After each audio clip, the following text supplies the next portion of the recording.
In May 1945, victory was celebrated in Europe. But the war continued for those fighting in the east. The theatre of war was vast and remote, and since 1941 British forces have been fighting a losing battle against a brutal enemy, made even worse by hostile terrain, poor supply routes, disease and extremes of weather.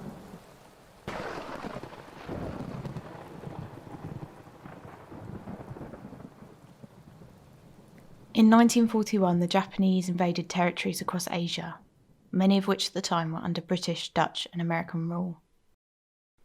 Hong Kong fell on Christmas Day and Allied forces withdrew to Singapore, which then surrendered in early 1942.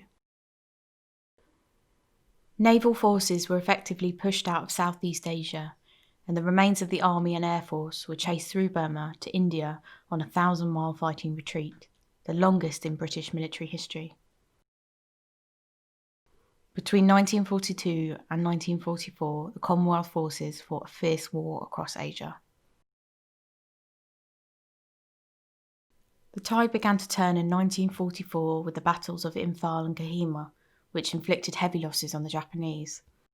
The British Pacific Fleet launched operations on occupied territories and the islands of Japan. By the end of 1944, the Army, alongside RAF Air Power, began to fight its way through Burma, reaching Rangoon in May 1945. The human cost of the war in the Far East is sobering. The first Japanese surrender took place on August 15, 1945, but this did not signal the end of hostilities. For the Allied armed forces, locating and negotiating the reparation of prisoners of war was a priority, as well as finding, identifying and retrieving those missing, believed killed. In Southeast Asia and the Pacific, the Commonwealth War Graves Commission commemorates more than 120,000 Commonwealth servicemen and women who died between December 1941 and the end of 1945. Behind each name carved in stone or set in bronze is a personal story and a family bereaved. Their sacrifice leaves a huge debt which we can never fully repay, but from isolated graves through to dedicated war cemeteries and memorials commemorating thousands of individuals, the Commission ensures those who died, no matter where or how they died, will always be remembered.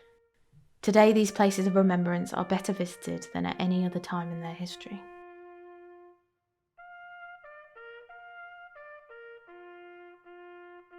When you go home, tell them of us and say, for your tomorrow, we gave our today.